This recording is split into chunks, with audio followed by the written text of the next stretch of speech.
There are people who enter and exit your life, leaving behind an invisible weight. Even if they are no longer by your side, they remain like a shadow that refuses to budge from its place in your soul. Perhaps you have felt this inexplicable fatigue after certain encounters, this discomfort that cannot be put into words, because the soul speaks with a wisdom far older than the mind, and these signals are often more precise than analysis. Do you notice them? Over the next few minutes, drawing on Rudolf Steiner's anthroposophical insights, we will explore together the 7 signs the soul leaves behind. These signs do not judge you, but they help you understand that some relationships do not nourish you. Rather, they drain you. This is not a guide to insecurity, but an invitation to trust your inner truth.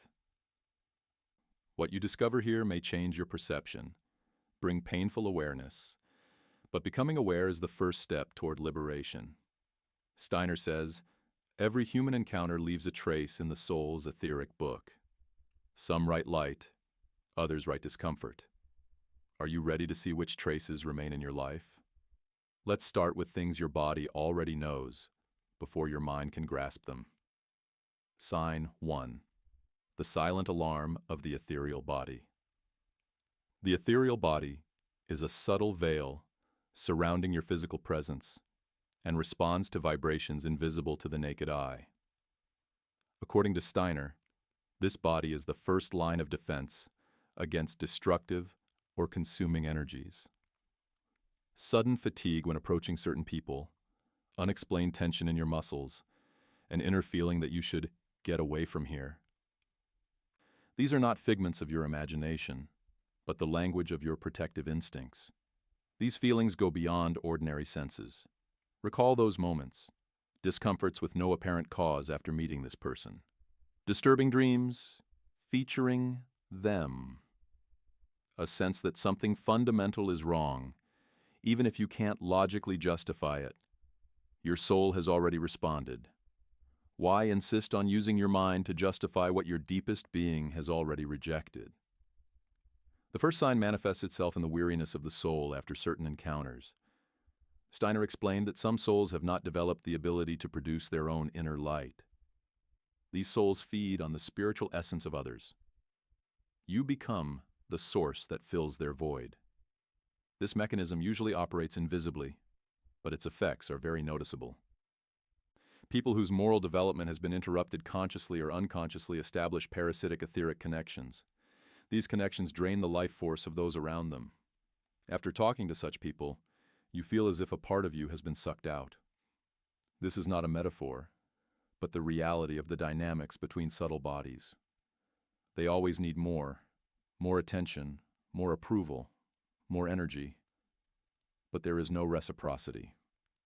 What you receive is an empty imitation, a relationship that is never truly mutual. Over time, you notice an increasing sense of loss. Your enthusiasm for activities you once loved diminishes. Your creativity wanes. You live a life that is not your own. After encountering this person, when was the last time you truly felt satisfied? When was the last time you felt empowered, inspired, alive? Or is there only this recurring emptiness? Sign 2. Distortion of truth. The second sign manifests in the distortion of truth. Rudolf Steiner pointed out that lies do not function only on a physical level, through words. Lies deform both the astral body of the speaker and the listener. If someone constantly questions your memory, casts doubt on your feelings, or distorts events as you describe them, that person is attacking your astral body, which is the center of perception and inner truth. While trying to express your legitimate pain, you find yourself apologizing for something you did not do. You question your own logic. The mirror of communication shatters. Steiner taught that every person constructs their own inner reality. However, if someone insists on distorting your reality for their own purposes, that person is committing a kind of spiritual violence. People whose moral development has stalled project their own shadows onto you. They make you the bearer of things that belong only to them. Guilt becomes a tool of control.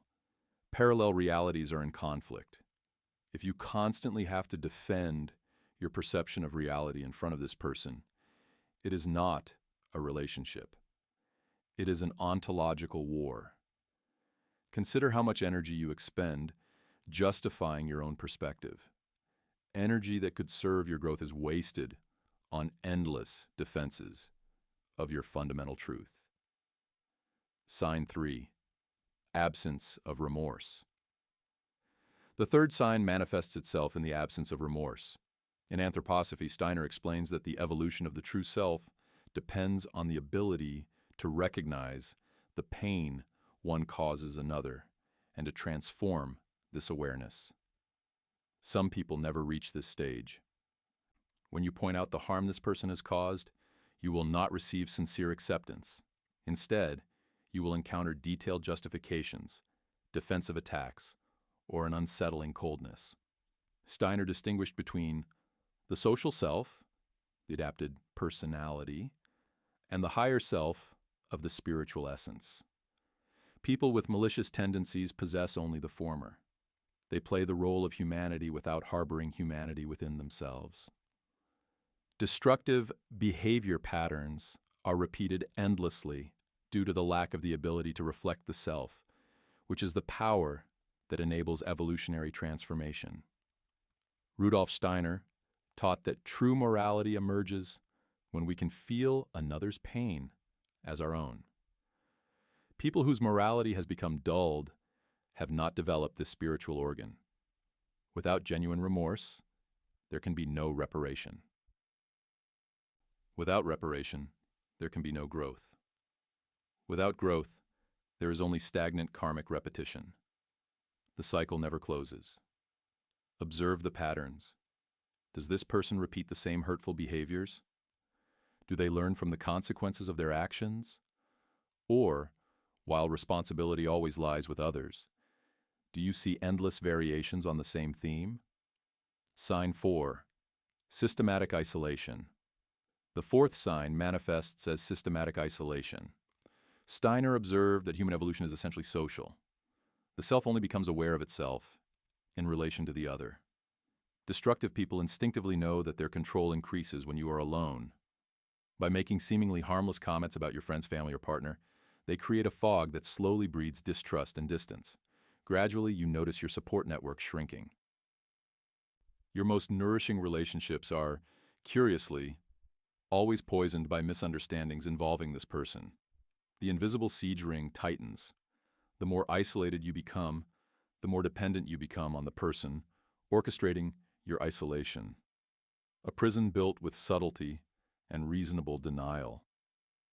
Steiner said that you can understand the quality of a soul by the garden of relationships it cultivates.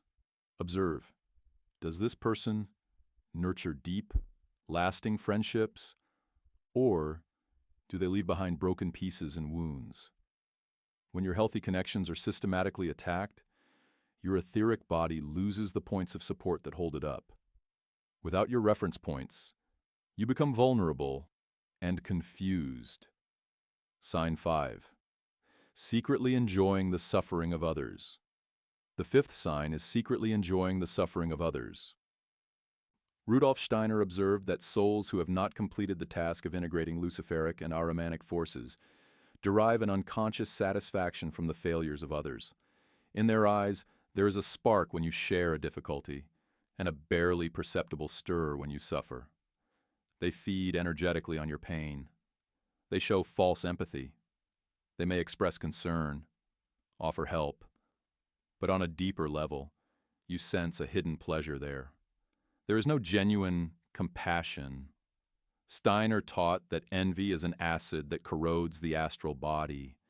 If someone cannot bear your growth, your happiness, or your talents, that person is acting under deep ahrimanic influences. Sabotage looks like concern. If followed, it leads to advice that will cause you to fail. Concerns that undermine your confidence. Warnings that paralyze your creative courage.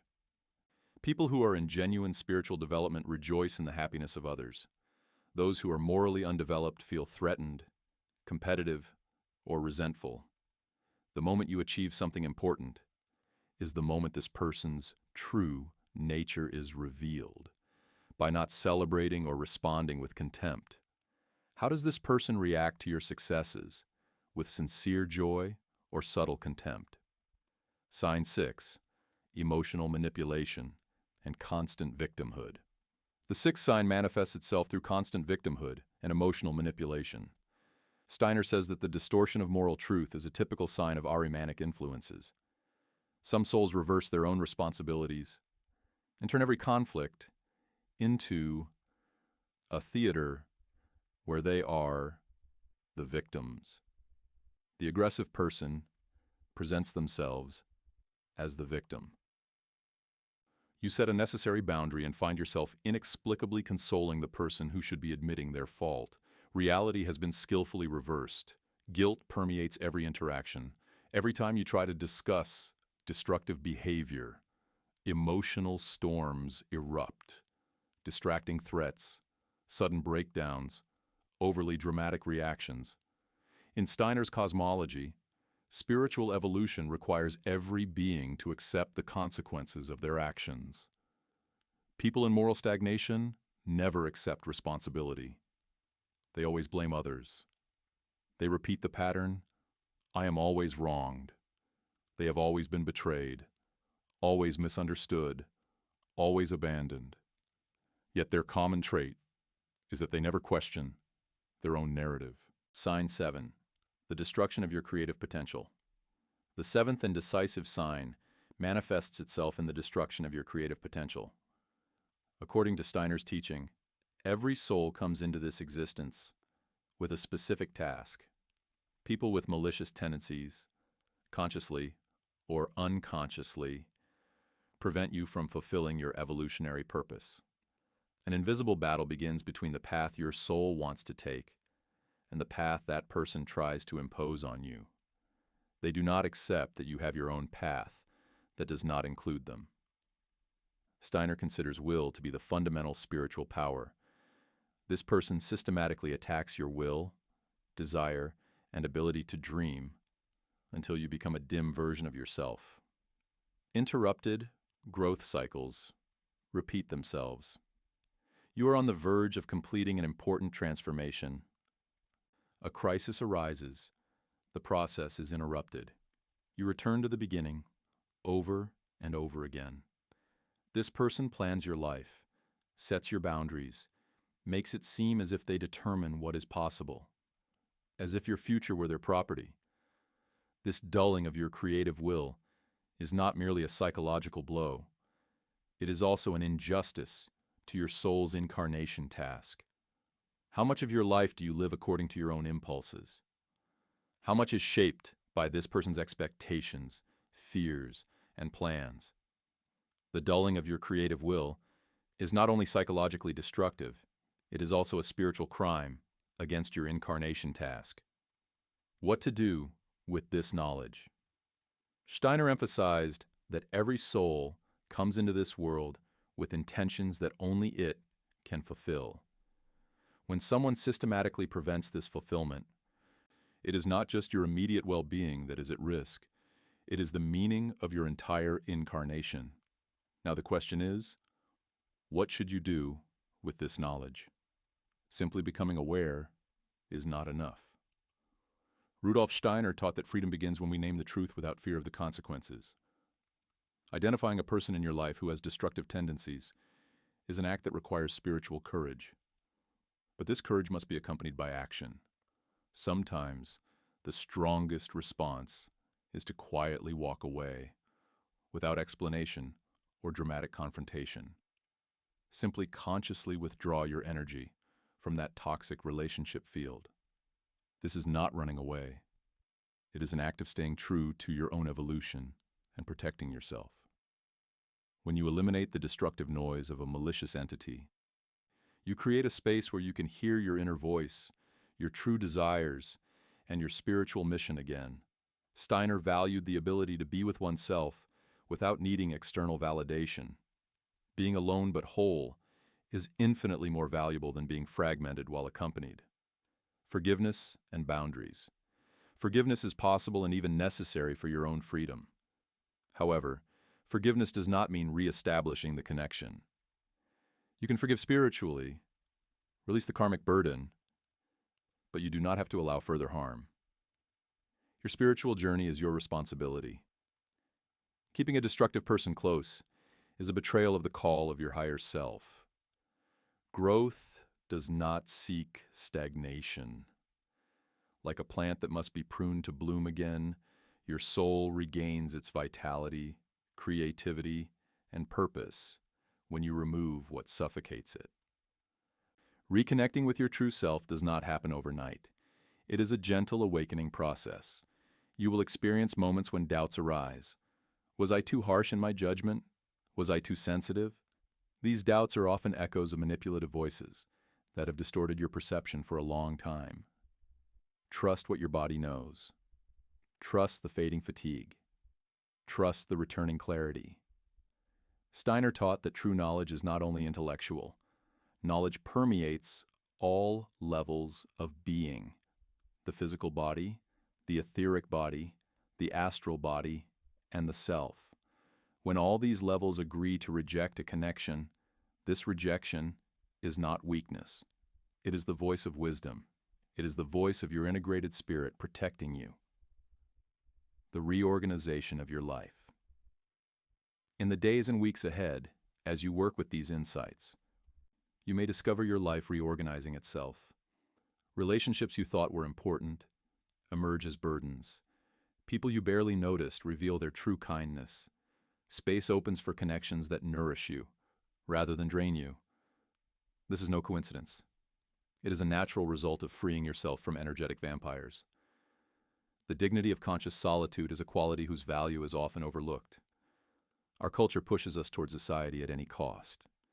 Yet, in life, especially after recognizing and eliminating toxic connections, there are stages where solitude is not a punishment.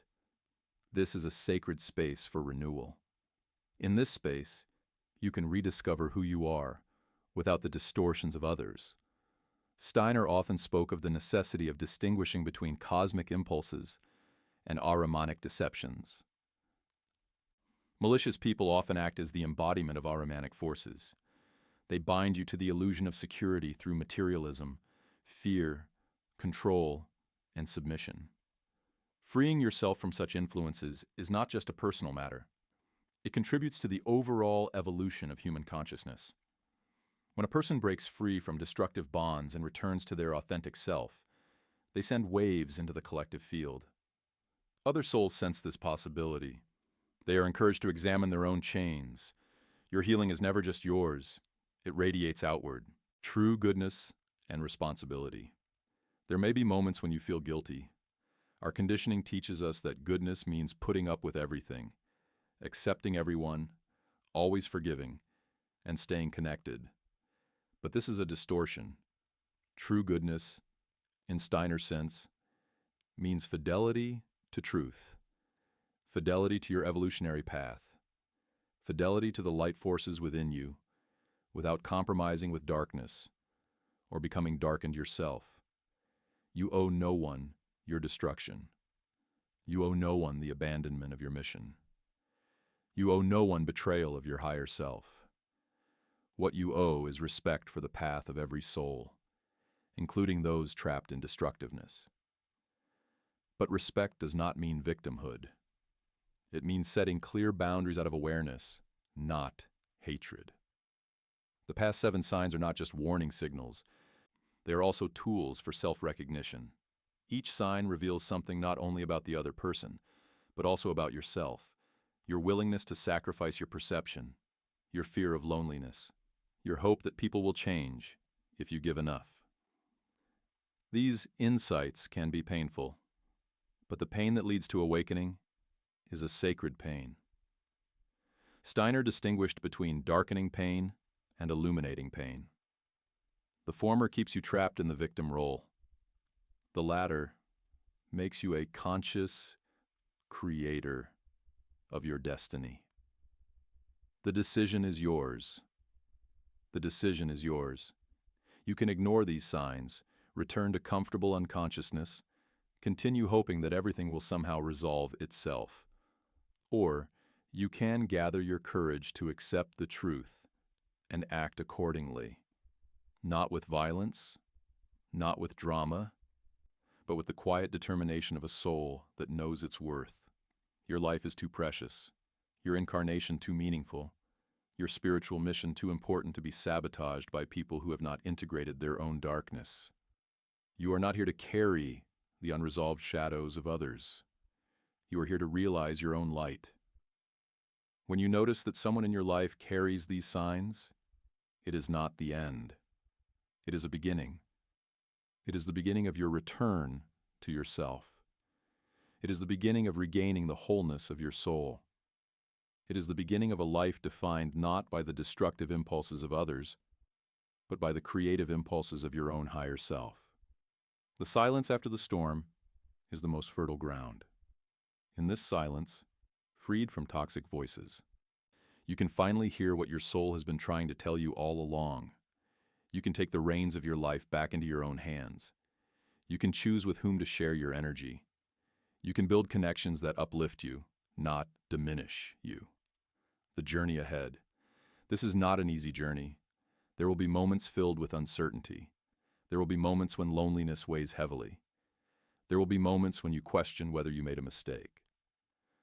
In such moments, return to the 7 signs. Remember fatigue, distortion, not feeling regret, isolation, the hidden pleasure in your pain, manipulation, sabotaging your destiny. Remember what you lost while this person was in your life. And now, as you make space, notice what returns. Vitality, clarity, creativity, joy, connection to your inner guidance. These are not coincidences. They are the natural unfolding of a spirit no longer poisoned. Steiner repeatedly reminded us that spiritual development is an act of freedom. No one can do it for you. No one can force you to be conscious, but no one should be allowed to prevent it either. When people try to hinder your growth, removing them from your life is not cruelty. It is necessary. You deserve relationships that celebrate your growth and do not fear it. You deserve people who see your sensitivity as a talent and do not use it as a weakness. You deserve connections where truth is possible, mistakes are accepted, and growth happens together. Such relationships exist, but you cannot find them when your energy is tied up by people who drain you. Every toxic relationship you maintain takes up space that could be filled by a nourishing one. This is the spiritual mathematics of life. You cannot be connected to both darkness and light at the same time and expect the light to fully reveal itself. The compatibility issue. The choice before you is not a moral question in the traditional sense of good and evil. It is a compatibility issue. Which forces do you want to ally with? Those that nourish life, or those that consume it? Those that honor the truth, or those that distort it? Those that support your mission, or those that sabotage it? Your decision not only writes your personal history, but also contributes to the great book of collective evolution. Every time you choose light, you strengthen the forces of light in the cosmos. Every time you sever destructive connections, you weaken the power of ahrimanic deception. You are more powerful than you think. The fact that you have followed these words this far shows that there is a readiness within you. You are ready to see, to understand, to take action. This readiness is the seed of your freedom. Nurture it, protect it, allow it to grow. In the coming days, you may have the opportunity to apply these insights. Situations where the 7 signs become clear. In such a situation, take a breath. Center yourself. Remember that you are not compelled to remain in connections that destroy you. Protecting yourself is not selfishness. Remember that your soul has a more important task than the comfort of others. Trust the process. The spiritual world supports those who have the courage to follow their own truth. Steiner assured us many times that we are not alone in our struggle, that there are forces accompanying us when we make a sincere effort to grow. Trust this. Trust the guidance coming from layers deeper than your ordinary mind can reach. Now that you know these 7 signs, understand how malicious people operate and the traces they leave on your soul, the responsibility is yours. You can use this knowledge to liberate yourself or ignore it and continue to suffer. The choice is always yours. I invite you to share your thoughts on this topic in the comments. Perhaps you have had similar experiences. Perhaps you are now noticing patterns you hadn't noticed before. Perhaps you are about to make a difficult decision. Whatever your path may be, you are not alone. There are other souls on this journey. You won't find superficial solutions here, but you will find companions who will accompany you on the path to your true nature. Your soul already knows what it needs. It has sent you signs. It has led you to these words. Now is the moment to decide whether you will trust it. Now is the moment to decide whether you have the courage to follow what you know deep down. The moment you decide whether you are ready to separate yourself from the things that prevent you from being the person you are meant to be. The journey begins with a single step: accepting the truth, deciding to prioritize your own evolution over the comfort of false connections. This step may seem small, but it opens up a whole universe of new possibilities. Take this step. Your soul is waiting